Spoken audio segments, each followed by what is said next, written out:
H1B visa ਲਈ ਕੰਪਨੀਆਂ ਨੂੰ $100,000 ਜਾਂ $1,00,000 ਅਦਾ ਕਰਨੇ ਪੈਣਗੇ।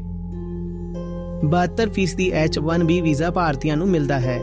ਹੋਣਾ ਤਾਂ ਚਾਹੀਦਾ ਸੀ ਕਿ ਉਹਨਾਂ ਦੀਆਂ ਕੰਪਨੀਆਂ ਕਹਿੰਦੀਆਂ ਕਿ ਅਸੀਂ ਤਾਂ ਭਾਰਤੀ ਟੈਲੈਂਟ ਤੇ ਬਹੁਤ ਨਿਰਭਰ ਹਾਂ। ਇਹ ਤੁਸੀਂ ਕੀ ਕਰ ਦਿੱਤਾ? ਇਸ ਨਾਲ ਸਾਡੀ ਲਾਗਤ ਵੱਧ ਜਾਵੇਗੀ। ਅਸੀਂ ਇਹ ਭੁੱਲ ਗਏ ਕਿ ਜੋ ਸਭ ਨੂੰ ਪਰਾਇਆ ਸਮਝਦਾ ਹੈ ਉਹ ਭਾਰਤ ਨੂੰ ਵੀ ਪਰਾਇਆ ਹੀ ਸਮਝੇਗਾ।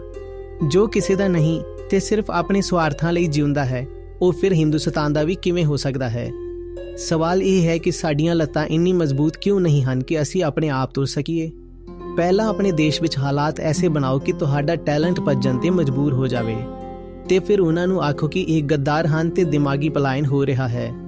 ਇਹ ਤਾਂ ਦੱਸੋ ਕਿ ਉਹਨਾਂ ਨੂੰ ਭੱਜਣ ਲਈ ਮਜਬੂਰ ਕਿਉਂ ਹੋਣਾ ਪਿਆ? ਇੱਥੇ ਇੱਕ ਹੁਨਰਮੰਦ ਨੌਜਵਾਨ ਕੀ ਕਰੇ ਦੱਸੋ ਤਾਂ? ਪ੍ਰਜਾ ਹੀ ਪ੍ਰਜਾ ਹੈ ਜਿਸ ਦੇ ਹੱਥ ਵਿੱਚ ਕੋਈ ਤਾਕਤ ਨਹੀਂ। ਹੋ ਸਕਦਾ ਹੈ ਉਸ ਦੇ ਅੰਦਰ ਬਹੁਤ ਜਨੂਨ ਹੋਵੇ, ਉਹ ਹਿੰਦੁਸਤਾਨ ਨੂੰ ਬਦਲਣਾ ਚਾਹੁੰਦਾ ਹੋਵੇ, ਪਰ ਕਿਵੇਂ ਬਦਲੇ ਦੱਸੋ ਤਾਂ ਸਹੀ। ਉਸ ਨੂੰ ਪਤਾ ਹੈ ਕਿ ਇੱਥੋਂ ਦਾ ਨੌਜਵਾਨ ਆਦਮੀ ਮਜਬੂਰ ਹੈ, ਹੋਰ ਕਰੇਗਾ ਵੀ ਕੀ? ਅਮਰੀਕਾ ਹੀ ਆਉਣਾ ਪਵੇਗਾ, ਇਸ ਲਈ ਉਹ ਸਾਡੀ ਕਲਾਈ ਮਰੋੜ ਰਿਹਾ ਹੈ। ਮੈਂ ਪੁੱਛ ਰਿਹਾ ਹਾਂ, ਆਜ਼ਾਦੀ ਦੇ ਇੰਨੇ ਸਾਲਾਂ ਬਾਅਦ ਵੀ ਇਹ ਹਾਲਾਤ ਕਿਉਂ ਹਨ ਕਿ ਸਾਨੂੰ ਉੱਥੇ ਜਾਣ ਦਾ ਮੂੰਹ ਤੱਕਣਾ ਪੈਂਦਾ ਹੈ? ਕੁੱਲ ਮਿਲਾ ਕੇ ਆਪਣੀ ਸਮਰੱਥਾ ਦਾ ਕੋਈ ਵਿਕਲਪ ਨਹੀਂ ਹੁੰਦਾ।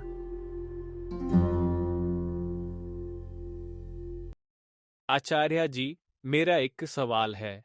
ਹਾਲ ਹੀ ਵਿੱਚ ਡੋਨਾਲਡ ਟਰੰਪ ਨੇ ਜੋ ਐਲਾਨ ਕੀਤਾ ਹੈ ਕਿ H1B ਵੀਜ਼ਾ ਲਈ ਕੰਪਨੀਆਂ ਨੂੰ $1,00,000 ਦਾ ਭੁਗਤਾਨ ਕਰਨਾ ਪਵੇਗਾ, ਉਸ ਨਾਲ ਕਈ ਲੋਕ ਚਿੰਤਤ ਹਨ, ਖਾਸ ਕਰਕੇ ਜੋ ਬੈਂਗਲੁਰੂ ਤੇ ਪੁਣੇ ਵਰਗੇ ਸ਼ਹਿਰਾਂ ਵਿੱਚ ਰਹਿੰਦੇ ਹਨ ਅਤੇ ਅਮਰੀਕਾ ਜਾ ਕੇ ਕੰਮ ਕਰਨ ਦਾ ਸੁਪਨਾ ਵੇਖਦੇ ਹਨ।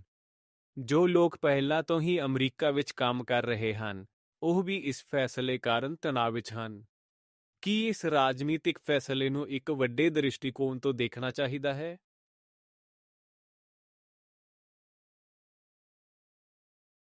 ਮੈਂ ਤਾਂ ਇਹ ਦੇਖ ਰਿਹਾ ਹਾਂ ਕਿ ਇਹ ਸੱਜਣ ਵੀ ਸਾਡੀ IT ਟੀਮ ਤੋਂ ਹਨ। ਇਹਨਾਂ ਨੂੰ ਇੰਨੀ ਚਿੰਤਾ ਕਿਉਂ ਹੋ ਰਹੀ ਹੈ ਕਿ ਅਮਰੀਕਾ ਦਾ H1B ਹੁਣ $1,00,000 ਦਾ ਹੋ ਗਿਆ? ਭਾਈ, ਉਸ ਦਾ ਦੇਸ਼ ਹੈ ਤਾਂ ਉਹ ਕਰੇਗਾ ਨਾ। ਅਸੀਂ ਇਸ ਵਿੱਚ ਕੀ ਗੱਲ ਕਰੀਏ? ਅਮਰੀਕਾ 'ਚ ਉਸ ਦੀ ਅਪਰੂਵਲ ਰੇਟਿੰਗ ਬਹੁਤ ਵਧੀਆ ਚੱਲ ਰਹੀ ਹੈ। ਲੋਕਤੰਤਰਕ ਪ੍ਰਕਿਰਿਆ ਰਾਹੀਂ ਉਹ ਚੁਣ ਕੇ ਆਇਆ ਹੈ। ਲੋਕਾਂ ਨੇ ਠੀਕ ਢੰਗ ਨਾਲ ਉਸ ਨੂੰ ਵੋਟ ਪਾਈ, ਪਹਿਲੀ ਵਾਰ ਨਹੀਂ ਦੂਜੀ ਵਾਰੀ ਚੁਣਿਆ ਹੈ। ਅਸੀਂ ਹੁੰਦੇ ਕੌਣ ਹਾਂ ਸ਼ਿਕਾਇਤ ਕਰਨ ਵਾਲੇ? ਉਹ ਆਪਣੀ ਕੌਮੀ ਹਿੱਤ ਦੀ ਸੋਚ ਰਿਹਾ ਹੈ, ਖੁਦਮੁਖਤਿਆਰ ਦੇਸ਼ ਹੈ। ਸਵਾਲ ਇਹ ਹੋਣਾ ਚਾਹੀਦਾ ਹੈ ਕਿ ਅਸੀਂ ਕੀ ਕਰ ਰਹੇ ਹਾਂ? ਅਸੀਂ ਕਿਸੇ ਹੋਰ ਤੇ ਨਿਰਭਰ ਕਿਉਂ ਹਾਂ? ਹੋਣਾ ਤਾਂ ਇਹ ਚਾਹੀਦਾ ਸੀ ਕਿ ਖਲਬਲੀ ਅਮਰੀਕਾ ਵਿੱਚ ਮਚਦੀ, ਉਹਨਾਂ ਦੀਆਂ ਕੰਪਨੀਆਂ ਰੋ ਰਹੀਆਂ ਹੁੰਦੀਆਂ। 72% H1B ਵੀਜ਼ਾ ਭਾਰਤੀਆਂ ਨੂੰ ਦਿੱਤਾ ਜਾਂਦਾ ਹੈ। ਹੋਣਾ ਤਾਂ ਇਹ ਚਾਹੀਦਾ ਸੀ ਕਿ ਉਹਨਾਂ ਦੀਆਂ ਕੰਪਨੀਆਂ ਕਹਿੰਦੀਆਂ ਅਸੀਂ ਭਾਰਤੀ ਹੁਨਰ ਤੇ ਬਹੁਤ ਜ਼ਿਆਦਾ ਨਿਰਭਰ ਹਾਂ। ਇਹ ਤੁਸੀਂ ਕੀ ਕਰ ਦਿੱਤਾ? ਇਸ ਨਾਲ ਸਾਡੀ ਲਾਗਤ ਵੱਧ ਜਾਵੇਗੀ। ਹੋਣਾ ਤਾਂ ਇਹੀ ਚਾਹੀਦਾ ਸੀ, ਪਰ ਅਜਿਹਾ ਨਹੀਂ ਹੈ। ਸਹੀ ਗੱਲ ਹੈ, ਬਿਲਕੁਲ ਅਜਿਹਾ ਹੋਵੇਗਾ ਕਿ ਤੁਹਾਡੇ ਅਤੇ ਤੁਹਾਡੇ ਦੋਸਤਾਂ 'ਚ ਹਲਚਲ ਮਚੀ ਹੋਵੇਗੀ।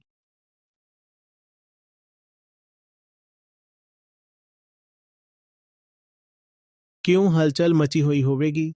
ਕਿਉਂਕਿ H1B ਰਾਹ ਬੰਦਾ ਹੈ ਗ੍ਰੀਨ ਕਾਰਡ ਵੱਲ, ਪਰਮਾਨੈਂਟ ਰੈਜ਼ੀਡੈਂਸੀ, ਤੇ ਉਹ ਗ੍ਰੀਨ ਕਾਰਡ ਰਾਹ ਬੰਦਾ ਹੈ ਨਾਗਰਿਕਤਾ ਵੱਲ। ਬਸ ਇਹੀ ਗੱਲ ਹੈ। ਬਸ ਇਨੀ ਜਿਹੀ ਗੱਲ ਹੈ। ਤੇ ਇਹਨਾਂ ਸਭ ਚੋਂ ਗਾਰੰਟਰ ਕੌਣ ਬਣਦਾ ਬੇਚਾਰਾ? ਨੌਕਰੀਦਾਤਾ। ਹਾਂਜੀ, ਅਸੀਂ ਤਾਂ ਬਹੁਤ ਵਧੀਆ ਕਰਮਚਾਰੀ ਹਾਂ ਜੀ, ਸਾਨੂੰ ਭੇਜੋ ਜੀ। ਇਹ ਕੀ ਹੋਇਆ? 8-10 ਸਾਲ ਲੰਘਦੇ ਪਾਸਪੋਰਟ ਹੀ ਬਦਲ ਗਿਆ। ਚੰਗੇ ਕਰਮਚਾਰੀ ਤਾਂ ਛੱਡੋ, ਇਹ ਤਾਂ ਚੰਗੇ ਨਾਗਰਿਕ ਵੀ ਨਹੀਂ ਨਿਕਲੇ।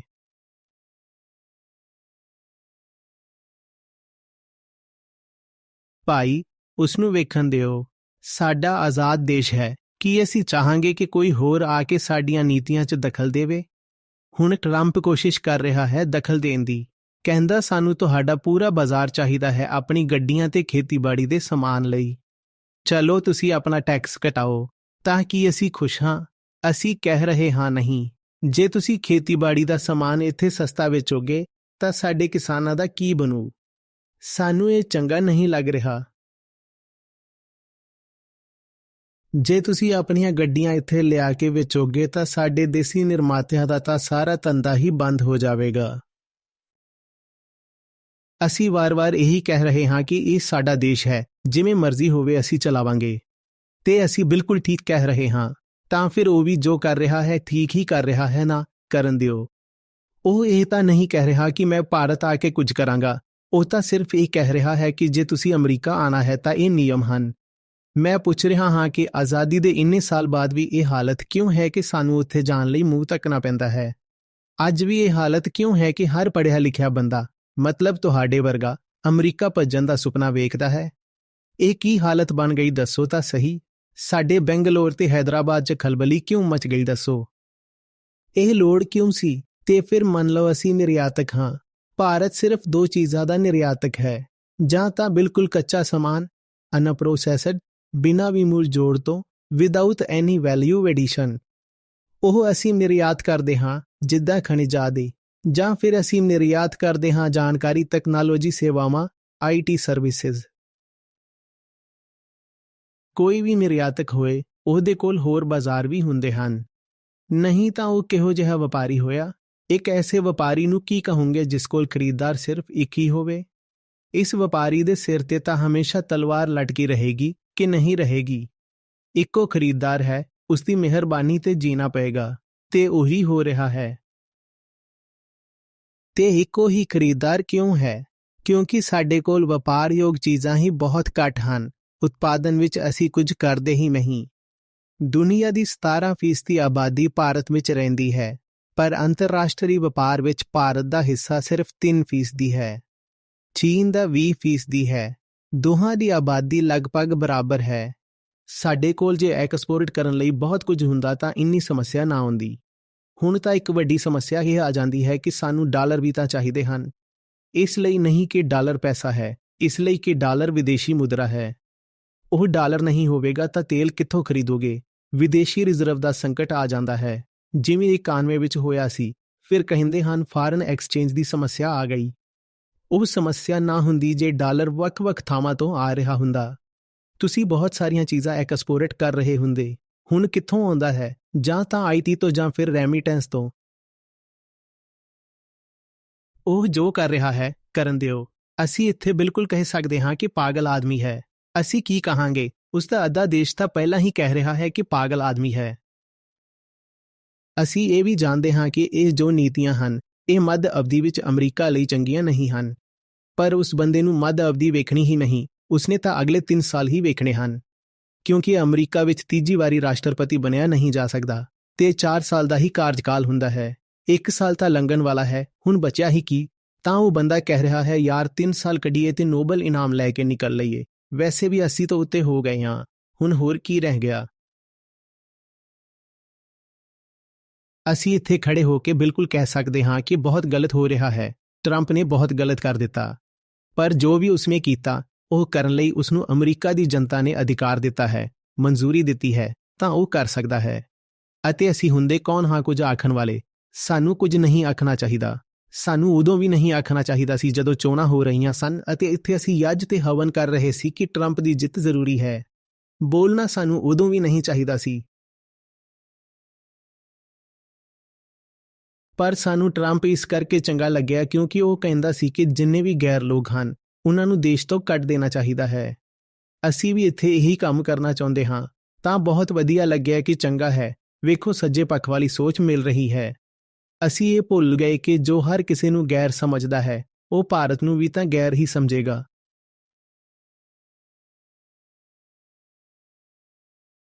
ਜੋ ਕਿਸੇ ਦਾ ਨਹੀਂ, ਸਿਰਫ ਆਪਣੇ ਸਵਾਰਥਾਂ ਦਾ ਹੈ, ਉਹ ਫਿਰ ਹਿੰਦੁਸਤਾਨ ਦਾ ਕਿਵੇਂ ਹੋ ਸਕਦਾ ਹੈ? ਤਾਂ ਲਓ, ਉਸਨੇ ਹਿੰਦੁਸਤਾਨ ਤੇ ਕਹਿਰ ਢਾ ਦਿੱਤਾ।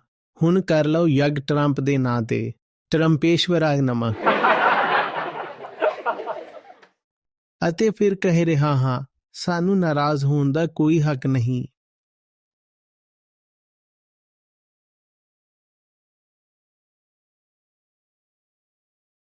ਹਰ ਖੁਦ ਮੁਖਤਿਆਰ ਦੇਸ਼ ਦਾ ਜੋ ਮੁਖੀ ਹੁੰਦਾ ਹੈ, ਉਹ ਇਸ ਲਈ ਚੁਣਿਆ ਜਾਂਦਾ ਹੈ ਕਿ ਆਪਣੇ ਦੇਸ਼ ਦੇ ਭਲੇ ਲਈ ਕੰਮ ਕਰੇ। ਉਹ ਆਪਣੇ ਦੇਸ਼ ਦੇ ਭਲੇ ਲਈ ਹੀ ਕੰਮ ਕਰ ਰਿਹਾ ਹੁੰਦਾ ਹੈ, ਜਿੱਦਾਂ ਵੀ ਉਸ ਨੂੰ ਲੱਗਦਾ ਹੈ। ਹਾਲਾਂਕਿ ਕਈ ਵਾਰੀ ਉਹ ਕੰਮ ਵੀ ਦੇਸ਼ ਦੇ ਭਲੇ ਵਿੱਚ ਨਹੀਂ ਹੁੰਦੇ। ਤੁਸੀਂ ਥਿਊਰੀ ਆਫ ਕੰਪੈਟੀਟਿਵ ਐਡਵਾਂਟੇਜ ਦਾ ਸਿਧਾਂਤ ਪੜ੍ਹਿਆ ਹੋਵੇਗਾ। ਦੋ ਚੀਜ਼ਾਂ ਬਣ ਸਕਦੀਆਂ ਹਨ, A ਤੇ B, ਅਤੇ ਅਸੀਂ ਦੋ ਦੇਸ਼ ਹਾਂ। ਮੈਨੂੰ ਭਾਰਤ ਸਮਝ ਲਓ ਤੇ ਤੁਹਾਨੂੰ ਅਮਰੀਕਾ। ਹੁਣ A ਮੈਨੂੰ ਸਸਤਾ ਬਣਾਉਣਾ ਆਉਂਦਾ ਹੈ ਤੇ B ਤੁਹਾਨੂੰ ਸਸਤਾ ਬਣਾਉਣਾ ਆਉਂਦਾ ਹੈ। ਤਾਂ ਇਹ ਸਿਧਾਂਤ ਕਹਿੰਦਾ ਹੈ ਕਿ ਮੈਨੂੰ ਸਿਰਫ A ਬਣਾਉਣਾ ਚਾਹੀਦਾ ਹੈ ਤੇ ਤੁਹਾਨੂੰ ਸਿਰਫ B। ਫਿਰ ਅਸੀਂ ਦੋਵੇਂ ਆਪਣੀ ਆਪਣੀ ਚੀਜ਼ ਇੱਕ ਦੂਜੇ ਨੂੰ ਨਿਰਯਾਤ ਕਰ ਦਈਏ। ਇਸ ਤਰ੍ਹਾਂ ਦੋਵਾਂ ਦਾ ਫਾਇਦਾ ਹੋਇਆ। ਪਰ ਜੋ ਸਵਦੇਸੀ ਵਾਲੀ ਵਿਚਾਰਧਾਰਾ ਹੈ, ਜਿਸ ਵਿੱਚ ਕਈ ਕਿਸਮ ਦੇ ਪੱਖ ਹਨ, ਕੁਝ ਠੀਕ ਵੀ ਹਨ, ਉਹ ਕੀ ਕਹਿੰਦੀ ਹੈ? ਉਹ ਕਹਿੰਦੀ ਹੈ ਕਿ ਆਤਮ ਨਿਰਭਰ, ਆਤਮ ਅਸੰਤੁਸ਼ਟ, ਸੁਤੰਤਰ ਅਰਥ ਵਿਵਸਥਾ ਬਣਾਉਣਾ। ਇਹ ਵਿਚਾਰਧਾਰਾ ਕਹਿੰਦੀ ਹੈ ਕਿ ਜ਼ਿਆਦਾ ਵਪਾਰ ਨਾ ਹੋਵੇ। ਤੁਸੀਂ A ਤੇ B ਦੋਵੇਂ ਆਪ ਹੀ ਬਣਾ ਲਓ, ਭਾਵੇਂ ਤੁਹਾਨੂੰ B ਬਣਾਉਣਾ ਨਹੀਂ ਆਉਂਦਾ ਜਾਂ ਤੁਹਾਡੇ ਕੋਲ B ਮਹਿੰਗਾ ਪੈਂਦਾ ਹੋਵੇ। ਏਦਾਂ ਹੀ ਮੈਂ ਵੀ ਆਪਣਾ A ਤੇ B ਆਪ ਹੀ ਬਣਾ ਲਵਾਂ, ਭਾਵੇਂ ਮੇਰੇ ਕੋਲ A ਮਹਿੰਗਾ ਪੈਂਦਾ ਹੋਵੇ। ਇਸ ਤਰ੍ਹਾਂ ਦੋਨਾਂ ਨੂੰ ਨੁਕਸਾਨ ਹੁੰਦਾ ਹੈ। ਤੁਸੀਂ ਇੱਕ ਚੀਜ਼ ਮਹਿੰਗੀ ਬਣਾ ਰਹੇ ਹੋ, ਮੈਂ ਦੂਜੀ ਚੀਜ਼ ਮਹਿੰਗੀ ਬਣਾ ਰਿਹਾ ਹਾਂ। ਇਸ ਤੋਂ ਵਧੀਆ ਤਾਂ ਇਹ ਸੀ ਕਿ ਮੈਂ ਆਪਣੀ ਚੰਗੀ ਚੀਜ਼ ਸਸਤੀ ਬਣਾ ਕੇ ਤੁਹਾਨੂੰ ਭੇਜ ਦਿੰਦਾ ਅਤੇ ਤੁਸੀਂ ਆਪਣੀ ਚੰਗੀ ਚੀਜ਼ ਮੈਨੂੰ ਭੇਜ ਦਿੰਦੇ। ਇਸ 'ਚ ਦੋਵਾਂ ਦਾ ਹਿੱਤ ਸੀ। ਟਰੰਪ ਜੋ ਕਰ ਰਹੇ ਹਨ ਉਹ ਅਮਰੀਕਾ ਨੂੰ ਵੀ ਮਹਿੰਗਾ ਪੈਣ ਵਾਲਾ ਹੈ, ਤੇ ਅਮਰੀਕਾ 'ਚ ਵੀ ਜੋ ਬੇਰੁਜ਼ਗਾਰੀ ਦੀ ਦਰ ਹੈ ਉਹ ਹੁਣ ਥੋੜੀ ਵਧਣ ਲੱਗ ਪਈ ਹੈ। ਇਹ ਗੱਲ ਅਮਰੀਕੀਆਂ ਨੂੰ ਵੀ ਚੁਭੂਗੀ, ਪਰ ਸਮਾਂ ਲੱਗੂ। ਪਰ ਟਰੰਪ ਦਾ ਹੈ ਕਿ ਭਾਈ ਨਹੀਂ, ਮੇਰੇ ਕੋਲ ਸਮਾਂ ਹੈ ਹੀ ਨਹੀਂ। ਤਾਂ ਜੇ ਸਮਾਂ ਲੱਗਦਾ ਤਾਂ ਲੱਗ ਜਾਵੇ।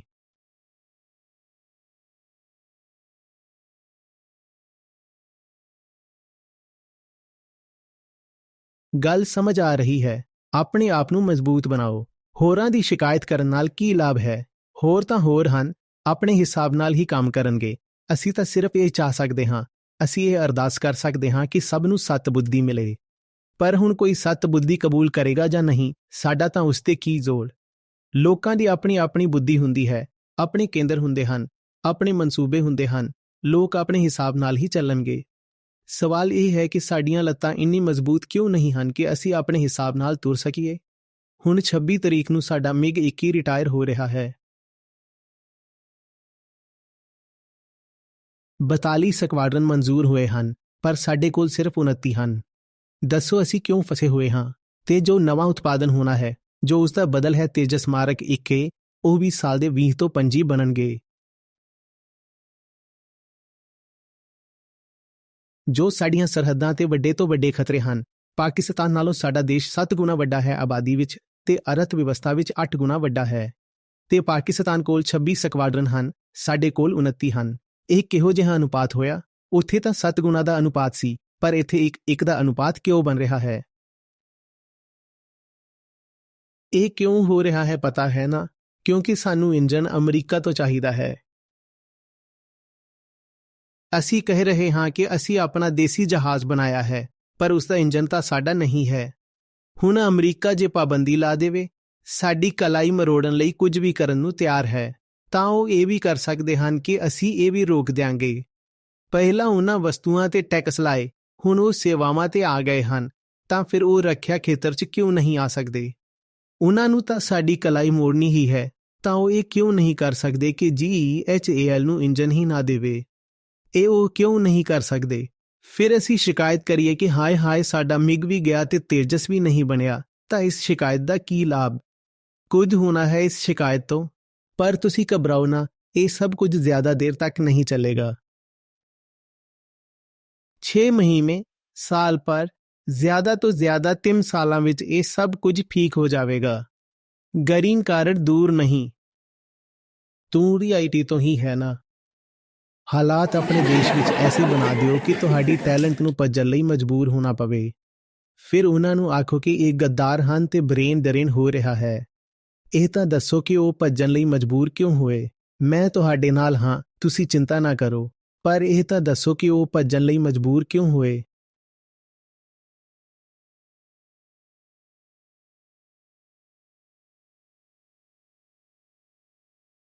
ਉਹ ਉੱਥੇ ਬੈਠ ਕੇ ਸਾਰੀ ਦੁਨੀਆ ਦਾ ਮੱਖਣ ਮਲਾਈ ਕਿਉਂ ਖਾ ਰਹੇ ਹਨ? 72% H1B ਵੀਜ਼ੇ ਤਾਂ ਭਾਰਤੀਆਂ ਨੂੰ ਹੀ ਜਾ ਰਹੇ ਹਨ। ਸਾਡੇ ਲੋਕ ਹੀ ਸਭ ਤੋਂ ਵੱਧ ਉੱਥੇ ਜਾ ਰਹੇ ਹਨ। ਕਿਉਂ ਜਾ ਰਹੇ ਹਨ? ਚੀਨ ਨੇ ਤਾਂ ਆਪਣੇ ਲੋਕਾਂ ਨੂੰ ਉੱਥੋਂ ਰੋਕ ਲਿਆ ਸੀ। ਪਤਾ ਹੈ ਨਾ ਕਿ ਉਹ ਉੱਥੋਂ ਵਾਪਸ ਆ ਰਹੇ ਹਨ ਚੀਨ ਵਿੱਚ। ਤੇ ਜੋ ਲੋਕ ਪਿਛਲੇ 10 ਤੋਂ 20 ਸਾਲਾਂ ਵਿੱਚ ਅਮਰੀਕਾ 'ਚ ਕੰਮ ਕਰਕੇ ਚੀਨ ਵਾਪਸ ਆਏ, ਉਹਨਾਂ ਨੇ ਚੀਨ ਨੂੰ ਬਹੁਤ ਯੋਗਦਾਨ ਦਿੱਤਾ ਹੈ। ਬਹੁਤ ਸਾਰੀਆਂ ਚੀਜ਼ਾਂ ਜਿਨ੍ਹਾਂ ਵਿੱਚ ਹੁਣ ਚੀਨ ਅੱਗੇ ਲੰਘ ਰਿਹਾ ਹੈ, ਉਹਨਾਂ ਵਿੱਚ ਯੋਗਦਾਨ ਉਹਨਾਂ ਚੀਨੀ ਲੋਕਾਂ ਦਾ ਹੈ ਜੋ ਪੱਛਮੀ ਸੰਸਥਾਵਾਂ ਅਤੇ ਪ੍ਰਯੋਗਸ਼ਾਲਾਵਾਂ 'ਚ ਕੰਮ ਕਰਕੇ ਆਏ ਤੇ ਫਿਰ ਆਪਣਾ ਤਜਰਬਾ ਚੀਨ ਵਿੱਚ ਲਾਇਆ। ਭਾਵੇਂ ਉਹ AI ਦਾ ਖੇਤਰ ਹੋਵੇ ਜਾਂ ਰੱਖਿਆ ਦਾ ਜਾਂ ਇੰਫਰਾਸਟ੍ਰਕਚਰ ਦਾ।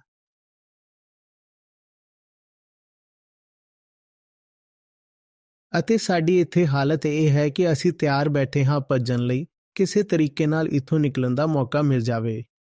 ਕੀ ਅਸੀਂ ਇਹੀ ਮੰਨ ਲਈਏ ਕਿ ਸਾਡੇ ਵਿੱਚ ਦੇਸ਼ ਪ੍ਰੇਮ ਨਹੀਂ ਹੈ ਜਾਂ ਗੱਲ ਹੋਰ ਕੁਝ ਹੈ? ਬੋਲੋ ਨਾ। ਇੱਥੇ ਕੋਈ ਕੀ ਕਰ ਲਏਗਾ? ਇੱਕ ਹੋਸ਼ਿਆਰ ਨੌਜਵਾਨ ਹੈ, ਉਹ ਕੀ ਕਰੇ? ਦੱਸੋ ਤਾਂ ਸਹੀ। ਸਾਰੇ ਲੋਕ ਤਾਂ ਸਿਰਫ ਪਰਜਾ ਹਨ, ਪਰਜਾ। ਜਿਨ੍ਹਾਂ ਦੇ ਹੱਥ ਵਿੱਚ ਕੋਈ ਤਾਕਤ ਨਹੀਂ ਹੈ ਤਾਂ ਇੱਥੇ ਰਹਿ ਕੇ ਉਹ ਕੀ ਕਰੇਗਾ? ਆਪਣੀ ਜਾਨ ਦੇਵੇ ਤਾਂ ਭੱਜ ਜਾਂਦਾ ਹੈ। ਹੋ ਸਕਦਾ ਹੈ ਬਹੁਤ ਹੀ ਹੋਣਹਾਰ ਹੋਵੇ, ਪਰ ਉਸ ਦੀ ਕਾਬਲੀਅਤ ਦੀ ਕਦਰ ਕੀ ਹੈ, ਇਹ ਤਾਂ ਦੱਸੋ।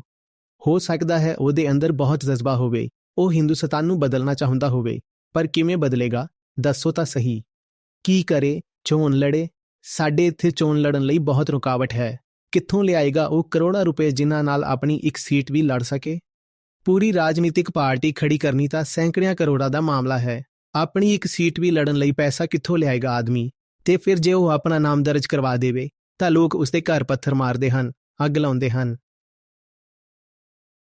ਕੀ ਕਰੇਗਾ ਕੋਈ ਬਦਲਾ ਲਿਆਉਣ ਲਈ? ਕਈ ਨੌਜਵਾਨਾਂ 'ਚ ਜੋਸ਼ ਹੁੰਦਾ ਹੈ। ਉਹ ਕਹਿੰਦੇ ਹਨ ਇਹ ਬਦਲਾਂਗੇ, ਉਹ ਬਦਲਾਂਗੇ। ਉਹਨਾਂ ਦੀਆਂ ਅੱਖਾਂ ਵਿੱਚ ਬਹੁਤ ਸਾਰੇ ਸੁਪਨੇ ਹਨ। ਉਹ ਕਿਵੇਂ ਇਸ ਦੇਸ਼ ਨੂੰ ਬਦਲਣ? ਦੱਸੋ ਤਾਂ ਸਹੀ। ਤਰੀਕਾ ਕੀ ਹੈ? ਇੱਕ ਨੌਜਵਾਨ ਆਦਮੀ ਕਿਵੇਂ ਬਦਲੇ? ਤਰੀਕਾ ਦੱਸੋ। ਕੋਈ ਤਰੀਕਾ ਹੈ? ਜਦੋਂ ਉਹ ਵੇਖਦਾ ਹੈ ਕਿ ਕੋਈ ਤਰੀਕਾ ਹੀ ਨਹੀਂ ਹੈ ਤਾਂ ਉੱਡ ਜਾਂਦਾ ਹੈ ਬਾਹਰ। ਹਾਂ, ਸਭ ਤੋਂ ਉੱਚ ਤਕਨੀਕੀ ਪੇਸ਼ੇਵਰ ਸਿੱਖਿਆ ਲੈ ਲਓ, ਪਰ ਫਿਰ ਉਹ ਕਿੱਥੇ ਲਗਾਓਗੇ? ਕਿੱਥੇ ਲਗਾਓਗੇ? ਇੱਥੇ ਤਾਂ ਉਦਯੋਗ ਹੀ ਨਹੀਂ ਹਨ ਜਿੱਥੇ ਉਸ ਦੇ ਗਿਆਨ ਦੀ ਵਰਤੋਂ ਹੋ ਸਕੇ। ਤੁਸੀਂ IIT ਤੋਂ ਮਕੈਨੀਕਲ ਜਾਂ ਕੈਮੀਕਲ ਪੜ੍ਹੇ ਹੋ। ਤੁਸੀਂ ਜੋ ਸਿੱਖਿਆ ਉਹਨੂੰ ਭਾਰਤ 'ਚ ਲਗਾਉਣਾ ਔਖਾ ਹੈ। ਇੱਥੇ ਉਨੀ ਲੋੜ ਤੇ ਨੌਕਰੀਆਂ ਹੀ ਨਹੀਂ ਹਨ ਤਾਂ ਉਹ ਫਿਰ ਬਾਹਰ ਚਲਾ ਜਾਂਦਾ ਹੈ। ਤੇ ਜੇ ਤੁਸੀਂ ਕਹੋ ਕਿ ਨਹੀਂ, ਉਸਨੂੰ ਆਪਣਾ ਕੁਝ ਸ਼ੁਰੂ ਕਰ ਦੇਣਾ ਚਾਹੀਦਾ ਹੈ। ਆਪਣਾ ਕੁਝ ਸ਼ੁਰੂ ਕਰਨ ਲਈ ਭਾਰਤ 'ਚ ਕਾਰੋਬਾਰ ਕਰਨ ਦੀ ਸਹੂਲਤ ਕਿੰਨੀ ਹੈ, ਪਤਾ ਹੈ ਤੁਹਾਨੂੰ? ਤੁਹਾਨੂੰ ਪਤਾ ਹੈ ਨਾ ਵਪਾਰਕ ਸੁਵਿਧਾਜਨਕਤਾ ਇੰਡੈਕਸ ਵਿੱਚ ਭਾਰਤ ਕਿੱਥੇ ਆਉਂਦਾ ਹੈ? ਉਹ ਕੁਝ ਆਪਣਾ ਸ਼ੁਰੂ ਵੀ ਕਰ ਲਵੇ, ਪਰ ਇੱਥੇ ਤਾਂ ਕੁਝ ਸ਼ੁਰੂ ਕਰਨਾ ਵੀ ਬੜੇ ਖਤਰੇ ਵਾਲਾ ਕੰਮ ਹੈ। ਤਾਂ ਉੱਡ ਜਾਂਦੇ ਹਨ, ਸਭ ਬਾਹਰ ਨਿਕਲ ਜਾਂਦੇ ਹਨ। ਟਰੰਪ ਨੂੰ ਵੀ ਇਹ ਗੱਲ ਪਤਾ ਹੈ ਕਿ ਭਾਰਤੀ ਨੌਜਵਾਨ ਹੁਸ਼ਿਆਰ ਤਾਂ ਹੈ ਪਰ ਮਜਬੂਰ ਵੀ ਹੈ। ਇਸ ਕਰਕੇ ਉਹ ਸਾਡਾ ਗੁੱਟ ਮੋੜ ਰਿਹਾ ਹੈ। ਉਸ ਨੂੰ ਪਤਾ ਹੈ ਕਿ ਇੱਥੋਂ ਦਾ ਨੌਜਵਾਨ ਬੰਦਾ ਮਜਬੂਰੀ ਵਿੱਚ ਫਸਿਆ ਹੋਇਆ ਹੈ, ਹੋਰ ਕਰੇਗਾ ਵੀ ਕੀ? ਆਖਰਕਾਰ ਅਮਰੀਕਾ ਹੀ ਆਉਣਾ ਪਵੇਗਾ। ਅਪਵਾਦ ਵੀ ਹੋਣਗੇ। ਤੁਸੀਂ ਕਹਿ ਸਕਦੇ ਹੋ ਕਿ ਭਾਰਤੀ ਸਟਾਰਟਅਪ ਵੀ ਤਾਂ ਹਨ, ਇਹ ਵੀ ਹੈ, ਉਹ ਵੀ ਹੈ। ਬਿਲਕੁਲ ਕਹਿ ਸਕਦੇ ਹੋ, ਮੈਂ ਇਹ ਸਭ ਜਾਣਦਾ ਹਾਂ। ਉਸ ਤੋਂ ਬਾਅਦ ਹੀ ਕਹਿ ਰਿਹਾ ਹਾਂ ਕਿ ਉਹ ਸਭ ਬਹੁਤ ਛੋਟਾ ਹੈ। ਉਹਨਾਂ ਵੱਡਾ ਨਹੀਂ ਕਿ ਭਾਰਤੀ ਟੈਲੈਂਟ ਨੂੰ ਸਮਾ ਸਕੇ। ਛੋਟਾ ਵੀ ਹੈ ਤੇ ਕੰਮ ਵੀ ਘੱਟ ਮੁੱਲ ਦਾ ਕਰ ਰਿਹਾ ਹੈ। ਕਿਹੜੇ ਸਟਾਰਟਅਪ ਸੱਸਾ ਦੀ ਗੱਲ ਕਰ ਰਹੇ ਹਾਂ ਅਸੀਂ? ਖਾਣਾ ਪਹੁੰਚਾਉਣ ਵਾਲੀਆਂ ਐਪਾਂ ਦੀ। ਇਹ ਤੁਹਾਨੂੰ ਹਾਈਟੈਕ ਲੱਗ ਰਿਹਾ ਹੈ? ਹਾਂ ਠੀਕ ਹੈ, IPO ਆ ਸਕਦਾ ਹੈ, ਪਰ IPO ਆਉਣ ਨਾਲ ਜਿਸ ਬੰਦੇ ਨੂੰ ਤਕਨਾਲੋਜੀ ਨਾਲ ਪਿਆਰ ਹੈ ਉਸ ਦੀ ਭੁੱਖ ਤਾਂ ਨਹੀਂ ਮਿਟ ਜਾਏਗੀ ਨਾ। ਲੈ ਦੇ ਕੇ ਕੀ ਹੈ ਕੁੱਲ? ਇਹੀ ਤਾਂ ਕਿ ਤੁਹਾਡੇ ਦਰਵਾਜ਼ੇ ਤੇ ਜੁੱਤਾ ਡਿਲੀਵਰ ਕਰ ਦੇਣਗੇ, ਖਾਣਾ ਡਿਲੀਵਰ ਕਰ ਦੇਣਗੇ, ਨਮਕੀਨ ਡਿਲੀਵਰ ਕਰ ਦੇਣਗੇ। ਤੇ ਇਸ ਤਰ੍ਹਾਂ ਦੇ ਕੰਮ ਚੱਲ ਰਹੇ ਹਨ ਤਕਨਾਲੋਜੀ ਦੇ ਨਾਮ ਤੇ। ਜੇ ਇੱਕ ਕੰਪਿਊਟਰ ਇੰਜੀਨੀਅਰ ਨੂੰ AI ਵਿੱਚ ਕੰਮ ਕਰਨਾ ਹੈ ਤਾਂ ਉਹ ਕੀ ਕਰੇ? ਉੱਥੇ ਓਪਨ AI ਹੈ, ਚੀਨ ਵਿੱਚ ਡੀਪਸੀਕ ਹੈ, ਹਿੰਦੁਸਤਾਨ ਵਿੱਚ ਕੀ ਕਰੀਏ? ਦੱਸੋ। AI ਵਿੱਚ ਕੰਮ ਕਰਨਾ ਹੈ ਤਾਂ ਹਿੰਦੁਸਤਾਨ ਵਿੱਚ ਰਹਿ ਕੇ ਕੀ ਕਰੇ ਕੋਈ?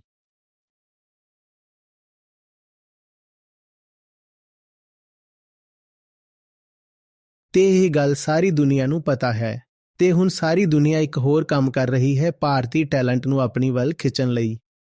ਹੁਣ ਇੱਕ ਐਸਾ ਯੁੱਗ ਆਉਣ ਵਾਲਾ ਹੈ ਜਿਸ ਵਿੱਚ ਸਾਰੀ ਦੁਨੀਆ ਨੂੰ ਪਤਾ ਲੱਗ ਜਾਣਾ ਹੈ ਕਿ ਜੋ ਬਿਲਕੁਲ ਕਾਬਲ ਲੋਕ ਹਨ, ਬਿਲਕੁਲ ਚੋਟੀ ਦੇ 0.1%, ਉਹਨਾਂ ਲਈ ਹਿੰਦੁਸਤਾਨ ਵਿੱਚ ਕੋਈ ਕੰਮ ਨਹੀਂ ਹੈ। ਤਾਂ ਉਹਨਾਂ ਨੂੰ ਖਿੱਚਣ ਲਈ ਵੱਖ-ਵੱਖ ਤਰੀਕਿਆਂ ਦੀਆਂ ਯੋਜਨਾਵਾਂ ਬਣਾਈਆਂ ਜਾ ਰਹੀਆਂ ਹਨ ਅਤੇ ਹੋਰ ਵੀ ਬਣਾਈਆਂ ਜਾਣਗੀਆਂ।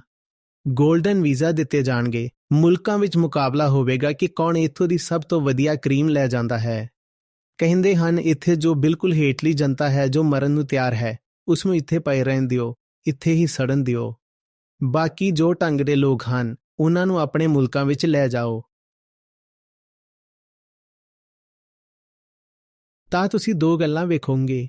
ਇੱਕ ਤਾਂ ਜੋ ਪ੍ਰਵਾਸੀ ਨੀਤੀਆਂ ਹਨ, ਉਹ ਹੋਰ ਸਖਤ ਕੀਤੀਆਂ ਜਾਣਗੀਆਂ ਆਮ ਬੰਦੇ ਲਈ। ਤੇ ਦੂਜੀ ਗੱਲ ਕਿ ਜੋ ਚੋਟੀ ਦੀ ਯੋਗਤਾ ਵਾਲੇ ਲੋਕ ਹਨ, ਉਹਨਾਂ ਨੂੰ ਹੋਰ ਵੱਧ ਸੱਦਾ ਦਿੱਤਾ ਜਾਵੇਗਾ ਕਿ ਸਾਡੇ ਕੋਲ ਆ ਜਾਓ। ਤੁਹਾਡੇ ਦੇਸ਼ ਵਿੱਚ ਤਾਂ ਪਹਿਲਾਂ ਹੀ ਤੁਹਾਡੇ ਲਈ ਕੁਝ ਨਹੀਂ ਹੈ।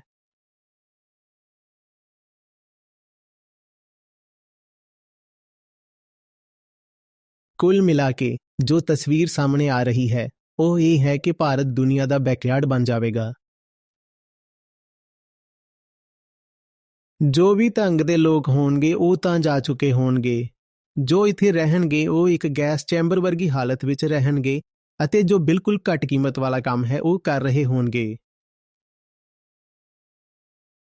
ਦੁਨੀਆ ਆਪਣਾ ਜੋ ਸਭ ਤੋਂ ਹੇਠਲਾ ਕੰਮ ਹੈ, ਬਿਲਕੁਲ ਸਧਾਰਨ ਜਿਹਾ, ਉਹ ਕੰਮ ਭਾਰਤ ਨੂੰ ਆਊਟਸੋਰਸ ਕਰੇਗੀ। ਉਹੀ ਇੱਥੇ ਚੱਲ ਰਿਹਾ ਹੋਵੇਗਾ ਤੇ ਉਹੀ ਸਾਡੀ ਤਰੱਕੀ ਮੰਨੀ ਜਾਵੇਗੀ। ਚਿੰਤਾ ਨਾ ਕਰੋ, ਇਹ H1B ਵਾਲੀ ਸਮੱਸਿਆ ਜ਼ਿਆਦਾ ਦਿਨ ਨਹੀਂ ਰਹਿਣੀ ਤੇ ਨਾ ਹੀ ਇਹ ਹੋਣ ਵਾਲਾ ਕਿ ਟੈਸਲਾ ਜਾਂ ਐਪਲ ਭਾਰਤ ਵਿੱਚ ਨਿਰਮਾਣ ਨਹੀਂ ਕਰ ਸਕਦੇ। ਟਰੰਪ ਉਹਨਾਂ ਨੂੰ ਰੋਕ ਨਹੀਂ ਸਕਣਗੇ। ਕਾਰਨ ਬਹੁਤ ਸਿੱਧਾ ਹੈ, ਅਮਰੀਕਾ ਵਿੱਚ ਨਿਰਮਾਣ ਬਹੁਤ ਮਹਿੰਗਾ ਪੈਂਦਾ ਹੈ ਕਿਉਂਕਿ ਉੱਥੇ ਲੋਕਾਂ ਨੂੰ ਚੰਗੀ ਤਨਖਾਹ ਮਿਲਦੀ ਹੈ। ਇਸ ਕਰਕੇ ਉੱਥੇ ਬਣੇ ਸਮਾਨ ਵੀ ਮਹਿੰਗੇ ਹੋਣਗੇ।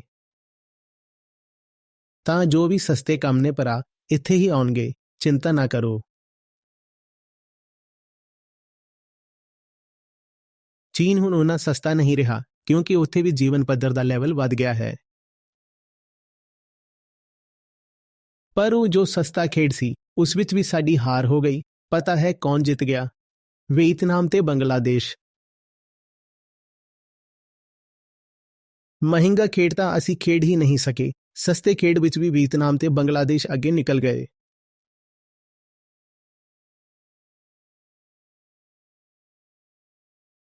ਸਾਡੇ ਜੋ ਨਿਰਯਾਤ ਹਨ, ਉਹਨਾਂ ਤੇ 25 ਤੋਂ 50% ਟੈਰਿਫ ਕਿਉਂ ਲਗਾ ਦਿੱਤਾ ਗਿਆ? ਕਿਉਂਕਿ ਸਾਡੇ ਨਿਰਯਾਤਾਂ ਵਿੱਚ ਕੋਈ ਵਿਲੱਖਣਤਾ ਨਹੀਂ ਹੈ, ਰਿਪਲੇਸੇਬਲ ਹਨ। ਉਦਾਹਰਨ ਲਵੋ ਕੱਪੜਿਆਂ ਦੀ। ਤੁਸੀਂ ਜੋ ਕੱਪੜੇ ਭੇਜ ਰਹੇ ਹੋ ਉਹੀ ਪਾਕਿਸਤਾਨ ਅਤੇ ਬੰਗਲਾਦੇਸ਼ ਵੀ ਭੇਜ ਰਹੇ ਹਨ, ਚਾਈਨਾ ਵੀ ਉਹੀ ਭੇਜ ਰਿਹਾ ਹੈ। ਤਾਂ ਇਹ ਵੀ ਨਹੀਂ ਕਿ ਉਹਨਾਂ ਨੇ ਟੈਰਿਫ ਲਾ ਦਿੱਤਾ ਤਾਂ ਅਮਰੀਕਨ ਗਾਹਕ ਨੂੰ ਨੁਕਸਾਨ ਹੋਇਆ। ਅਮਰੀਕਨ ਗਾਹਕ ਨੂੰ ਵੀ ਕੋਈ ਨੁਕਸਾਨ ਨਹੀਂ ਹੋਇਆ। ਅੱਜ ਤੱਕ ਉਸ ਨੂੰ ਤੁਹਾਡੇ ਬ੍ਰਾਂਡ ਦੇ ਮਿਲ ਰਹੇ ਸਨ, ਕੱਲ ਉਸ ਨੂੰ ਬੰਗਲਾਦੇਸ਼ੀ ਬ੍ਰਾਂਡ ਦੇ ਮਿਲ ਜਾਣਗੇ, ਲਗਭਗ ਉਹੀ ਕੀਮਤ 'ਚ।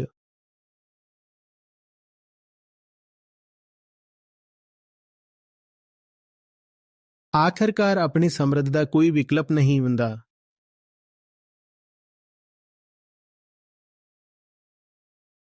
ਪਰ ਜਿੱਥੇ ਸੱਭਿਆਚਾਰ ਹੀ ਹੋਰਾਂ ਤੇ ਨਿਰਭਰ ਰਹਿਣ ਦਾ ਬਣ ਜਾਏ, ਉੱਥੇ ਇਹ ਭਾਵਨਾ ਉੱਠਦੀ ਹੀ ਨਹੀਂ ਕਿ ਆਪਣੀ ਹਿੰਮਤ ਤੇ ਜ਼ਿੰਦਗੀ ਜੀਣੀ ਹੈ।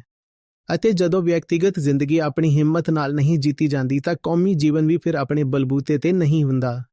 ਕੌਮੀ ਜੀਵਨ ਵੀ ਦੂਜਿਆਂ ਉੱਤੇ ਨਿਰਭਰ ਹੋ ਜਾਂਦਾ ਹੈ।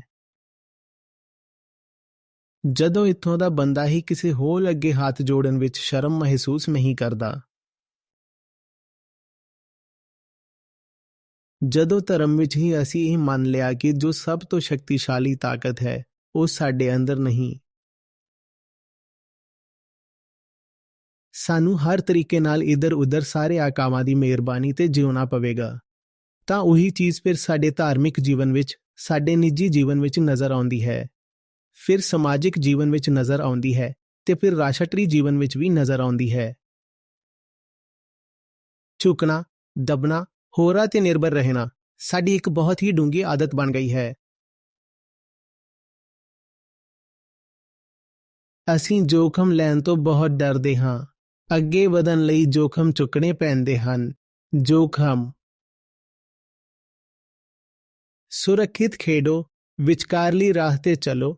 ਸਾਰੇ ਮਾਪੇ ਆਪਣੇ ਬੱਚਿਆਂ ਨੂੰ ਇਹੀ ਆਖਦੇ ਨੇ ਕਿ ਪੁੱਤ ਤੈਨੂੰ ਕੋਈ ਵਧੀਆ ਨੌਕਰੀ ਲੱਗ ਜਾਏ। ਪੁੱਤ ਤੁਹਾਨੂੰ ਕਿਸੇ ਵੱਡੇ ਬ੍ਰਾਂਚ 'ਚ ਨੌਕਰੀ ਮਿਲੀ?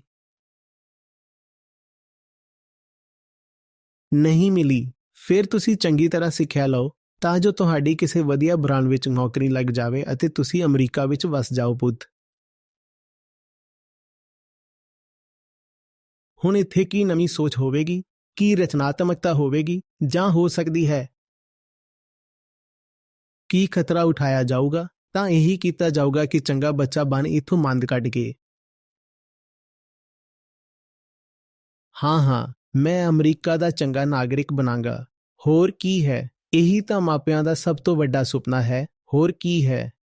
ਇੱਥੇ ਕਿਹੜੇ ਮਾਪੇ ਤਿਆਰ ਹਨ ਕਿ ਮੇਰੇ ਘਰ ਵਿੱਚ ਕੋਈ ਬਗਾਵਤੀ ਜਨਮ ਲਏ, ਕੁਝ ਵੱਖਰਾ ਕਰਕੇ ਵਿਖਾਏ? ਸਾਰਿਆਂ ਨੂੰ ਤਾਂ ਇਹੀ ਚਾਹੀਦਾ ਹੈ। ਨਹੀਂ ਪੁੱਤ, ਤੂੰ ਸੁਰੱਖਿਅਤ ਖੇਡ, ਪਹਿਲਾਂ ਆਪਣਾ ਭਵਿੱਖ ਪੱਕਾ ਕਰ ਪੁੱਤ। ਜਲਦੀ ਵੇਖੋ ਕੁੰਡਲੀ ਮਿਲਾ ਕੇ, ਗੋਤਰ ਵੇਖ ਕੇ। ਬਹੁਤ ਨਾਜ਼ੁਕ ਕੁੜੀ ਹੈ। BA ਅੰਗਰੇਜ਼ੀ ਆਨਰਸ।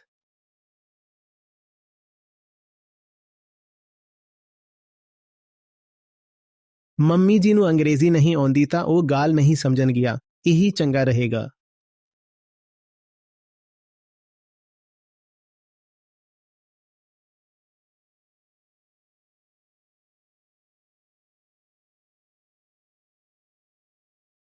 ਫਿਰ ਅਸੀਂ ਹੈਰਾਨ ਹੁੰਦੇ ਹਾਂ ਕਿ ਦੁਨੀਆ ਸਾਡੇ ਉੱਤੇ ਜ਼ਬਰ ਕਿਉਂ ਕਰ ਰਹੀ ਹੈ। ਫਿਰ ਸਾਨੂੰ ਹੈਰਾਨੀ ਹੁੰਦੀ ਹੈ ਕਿ ਛੋਟੇ-ਛੋਟੇ ਦੇਸ਼ ਸਾਨੂੰ ਅੱਖਾਂ ਕਿਉਂ ਦਿਖਾਉਂਦੇ ਹਨ। ਕਿਉਂਕਿ ਸਾਡੀ ਨਿੱਜੀ ਜ਼ਿੰਦਗੀ ਹੀ ਗੜਬੜ ਹੈ। ਦੇਸ਼ ਤਾਂ ਇੱਕ ਕਲਪਨਾ ਹੈ ਨਾ? ਅਸਲੀਅਤ ਤਾਂ ਵਿਅਕਤੀ ਹੁੰਦਾ ਹੈ। ਜਦੋਂ ਵਿਅਕਤੀ ਹੀ ਗੜਬੜ ਹੋਵੇ ਤਾਂ ਦੇਸ਼ ਕਿਵੇਂ ਠੀਕ ਹੋ ਸਕਦਾ ਹੈ?